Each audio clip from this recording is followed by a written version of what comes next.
Breezy was my father. I'll start off with a lot of people that have asked Breezy why I have a different last name. When my father passed away, Breezy became my father when I was about 2 years old. So I've known him all my life. He was my best friend. I hope I was his best friend. We've gone through a lot in our life with, even when my mom and he separated, we kept that same bond. I lived in Denver here for a while, and every holiday we were together. Either he was down here or I was up there. We were very close in the sense of a father and son could ever be. I loved him very much, and he always told me he loved me. I would do anything for him, and he would do anything for me. We had a lot in common. I have 4 other sisters who couldn't make it, but they live out east. But he and I was very close in the sense of we just always interact. We talked almost every week, and I remember calling him on Monday night, the 22nd, which was his birthday, and we had a conversation. He was out having a good time, and then I asked him to call me because I sent him a gift and I saw it was delivered, so he was supposed to call me next day, kind of forgot, and so I called him Wednesday night, a couple hours really before he passed away, and we were talking about him moving to Florida, and I was going to say, thank God I said that hours before he died. And the last words I said to him was, I love you. And he said he loved me. And then I got the call. But there was a reason why I called that night, because of our kinship. My dad's life was, he was in the Navy. He was one of 10 brothers. Actually, there was 11, or he had 10 brothers that, and he was the oldest. They're from New England area, Connecticut. I remember when I was a kid, we used to go up there, and I was almost the 12th son, because my uncles were only a couple of years older than me. So we were I was just the smallest of the group. And then Breezy was married to my mom for most of my life, but then they broke up right when I was 17, and actually I stayed with him instead of going with my mom. And that's that.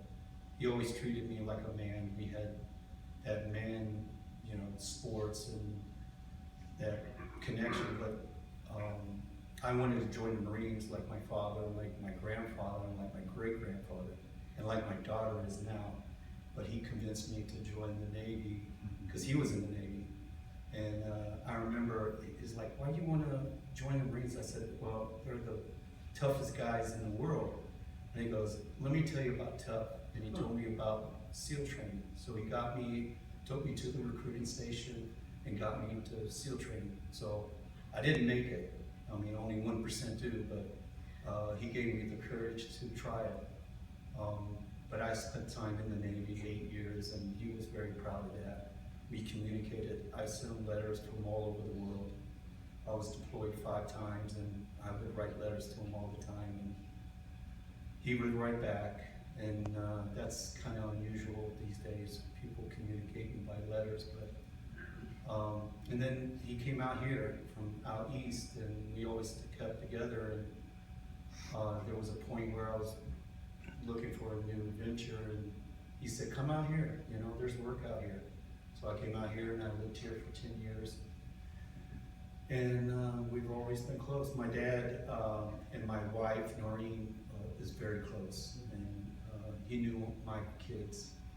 And but him and my wife were very close in the sense, she was born and raised in Ireland, and she really loved him, and he loved her. I mean, they were as close, and I guess they had me in common, so that put us together.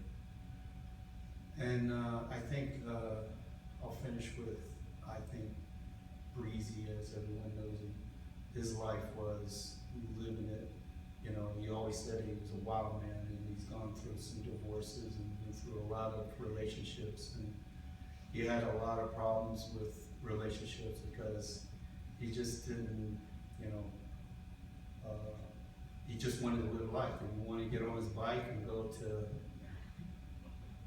Canada, he would do it, you know. So he liked to play hard, but he worked hard. He was well known as a guy that would fix something, and you didn't have to worry about him coming back and fixing it again. You know, he had solid work ethic, and he worked up to his last day. I mean, he was working that day. He's 74 years old, but there was no stopping him. He was doing jobs that day, so I'm gonna miss him. He's really the last male family member of mine, in close. You know, I have sisters and daughters, so I don't have a lot of men in my circle. So that's why he and I were so close. But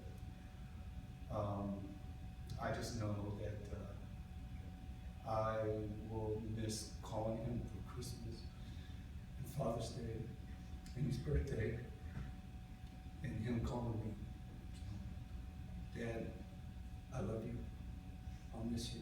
I call him Pop, and he loved that. And thank you everyone for coming out. I see a lot of his friends, and I wanted to do this here. We're gonna be doing something back east where his family's from, but I wanted the opportunity for us to celebrate Breezy before I send him back east. So thank everyone for coming.